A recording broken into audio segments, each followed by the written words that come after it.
the knee.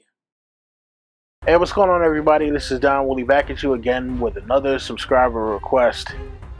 And we are here at the wall. And if you're wondering why I'm not wearing my humongous parka, it's because I have found some magic that will keep me warm anywhere, and it has nothing to do with the Lord of Light. So, here to talk to you about the 998th commander of the Night's Watch, Jon Snow. And this was a subscriber request by Landmine 420. Probably know what the 420 is for. Not sure what the landmine is about, but it's all good. So, Jon Snow, he is one of the most controversial characters in A Song of Ice and Fire. Not because of his deeds necessarily, but because of his background. Now, we know that Ned brought him home after Robert's Rebellion. What we do not know for sure is who his mother is. Now, obviously, you know, everybody knows the theory of Rhaegar and Lyanna Stark being his parents. There's also talk of Ashara Dayne being his mom, which, you know, while plausible, not so many people believe that one. There's a myriad of theories. The book goes into more detail, just in terms of, you know, every couple of books or every few chapters, and when somebody mentions Jon, somebody always has a different story about who his mom is and who Ned slept with. You know, Ned is the guy who everybody looks up to and says is most honorable, etc., etc. He wouldn't have done this, he wouldn't have done that. You know, we got it, right? So, back to Jon. So, when we first meet Jon in A Game of Thrones, he's basically trying to get into the Night's Watch. His uncle Benjen is, you know, kind of like, look, man, you can wait until later. This is not something you want to do right now because, you know, you're young. You want to go out and have some fun. You don't know what you're signing up for when you do this. And while he's deterred for a moment, you know, once the festivities with Robert are underway, he's kind of like shunned from it because, you know, he's a bastard and he can't be at the table with the king and his party. You know, he's kind of like, look, I need to find some way for somebody to let me into the Night's Watch. And once Ned and Catelyn get, you know, the letter from Lysa Arryn, and they go over the whole thing about should Ned go to King's Landing and be the new hand of the king. After Ned accepts, you know, pretty much right after that, Catelyn is like, all right, well, Jon can't stay here. So, you know, if you can't take him with you, I don't know what's going to be done with him, but he's not staying here at Winterfell. So, I mean, that pretty much was Jon's end to the Night's Watch. And so when Jon actually gets there, you know, he's thinking about all of these stories that he was told about how honorable, great it is to serve in the Night's Watch. And, you know, it's one of those stories of be careful what you wish for, you just might get it. So when he actually gets there, he's, you know, kind of mocked by some people there because they know who he is. They know he's Ned Stark's bastard. And one person in particular who really has it out for him is Sir Alliser Thorne. Now, what they don't go over in the show is that Alliser Thorne was actually a Targaryen loyalist, and after Robert's Rebellion, you know, he was given the choice, either lose your head or take the black. So he took the black begrudgingly, and so when Jon Snow shows up, you know, this is the son of one of the guys who basically cost him his livelihood, and so he treats him with malice and scorn the entire time.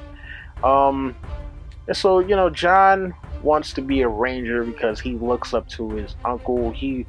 Even though, you know, he hears that he can't really win any glory, he still wants to do something. He wants some kind of challenge for himself. And unfortunately, or fortunately for him, he becomes the steward of the old bear, Jeor Mormont. Now, after there is a white attack of, two dead Night's Watch Rangers, one attempts to kill the old bear, he saves him, and the old bear decides that he's going to give him his family sword, Longclaw, and he goes and actually puts a new pommel on it with a wolf's head. Now, one thing about Jon, even though he doesn't have the name Stark, he is a Stark. He's very honorable, but also he has that wild streak in him, which sometimes causes him to make not stupid, but I guess rash decisions. And one thing, he brings his wolf Ghost with him to the wall, which, by all accounts, I'm not sure that was probably the best idea. But then again, what else was he going to do with the wolf? He couldn't leave him at Winterfell, because who would have taken care of him, right? So, when the old bear decides to go on a ranging to find Benjen Stark and the other missing rangers, they're all out there in the wilderness. He's mouthing off to Craster. Jeor has to kind of put him in his place. And then he decides to send him out to Qhorin Halfhand, to learn what it is to be out there in the wilderness with the wildlings. Because, while he's heard about interacting with the wildlings, he's never actually done it himself. So this is something that he's not really used to. Now, one big difference from the show to the books is the scene with him and Ygritte, when he first meets up with Ygritte, and him not killing her, and that, whole ripple effect that has in terms of the other guys coming to get him and being killed by the wildlings. And also in his fight with Qhorin Halfhand. In the fight with Qhorin Halfhand, in the book, he actually still had Ghost with him. And, Ghost actually attacks Qhorin, and that's part of the reason why he's able to kill him. But it was still the same plan of, look, you're going to have to kill me in order to get into the wildling camp, because they're not going to trust me. I've been with the Night's Watch way too long. They know there's no way I'm siding with the wildlings. And pretty much, there's not too much of a difference from the show and the books. He spends time with the wildlings, learns about their plans, falls in love with Ygritte, but then ultimately, after they scale the wall, he decides to break out and go back to the Night's Watch. Now, he is one of the leaders of Castle Black after the mutiny happens and the old bear is killed, and also part of the defense of Castle Black when the wildlings come attacking. Now, the wildling attack in the books is much longer than the show. It's spread out over a couple of days. The men of the Night's Watch are fatigued, but Jon is still holding resolute. Also, another big change is that it wasn't Jon's idea to go and treat with Mance Rayder. After him spending so long in the wildling camp, because he had been there for months, and Alliser Thorne already had it out for him. So him and Janos Slynt basically are like, all right, well, you know what? Let's send him to Mance Rayder, and listen, if he dies, good. If he comes back with him, then we'll still try to kill him anyway.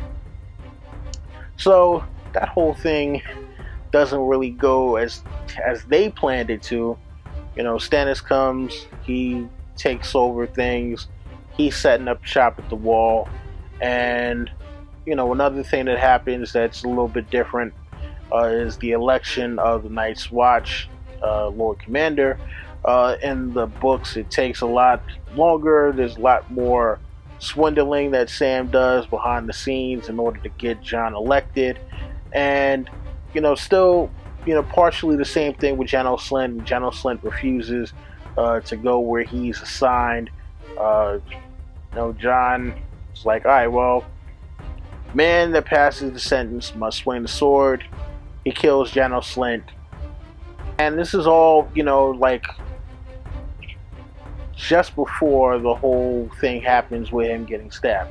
Now, another big difference that they decided to change up, which is something I thought they were going to have in the show, is the pink letter. Now, the reason why he gets stabbed in the show basically is because the Night's Watch is all jealous, and they're like, oh, you brought back the wildlings, we hate you, we hate you, we hate you. In the book, Jon doesn't leave the wall to bring back the wildlings. He's already ferried a bunch of them through, and Mance Rayder is still alive, and they got this whole convoluted plan on how they're going to rescue Arya from Winterfell, because Arya supposedly has married Ramsay Snow, and Melisandre has her incorrect vision that Arya is on her way to the wall. And so Jon receives a letter from Ramsay Bolton, basically saying, look, if you don't give in to these demands that I've listed in this letter, I'm going to come to the wall and kill you. And so Jon decides, hey, look, he tells the Night's Watch, man, look, I just got personally threatened. I'm not going to ask any of you to go and answer this threat, but, I got to do something about this. He's already threatened to kill my sister and do all this other terrible stuff, so I'm going to go. And because of this, the Night's Watch decide they're going to kill him. So, one thing that they left out, one of the numerous things that they left out of the show was that Jon actually has some of the same warging abilities as Bran. He can communicate with ghosts, kind of telepathically. He jumps into ghosts in his dreams, but he doesn't fully understand how to use his power yet. So, there's the big speculation because of the way that things ended, that Jon is not dead. Now, in the show, we see him stabbed. We do not see Ghost anywhere near him. He has not displayed any of the warging ability that Bran has, but we know that him and his direwolf are close. In the book, at the end of his last chapter, the last thing we hear him say is Ghost, or his last thought is of Ghost. And it is believed that during the Winds of Winter that we will see Jon possibly in some chapters as Ghost, as opposed to being himself. Whether they're going to do this in the show or not, one can only know, but it's highly doubtful. This is another one that will be getting a retrospective, like many other characters, once the full arc has been completed. And I actually hadn't planned on doing this video until much later, but hey, listen, people want to hear about them now, right? So, thank you again to Landmine420 for requesting this video. And, I got some more subscriber requests that I will be getting to shortly. And you already know the deal. Rate, comment, subscribe, share, tell your friends, and come back for more. That's been my time. Don Willie, I'm out.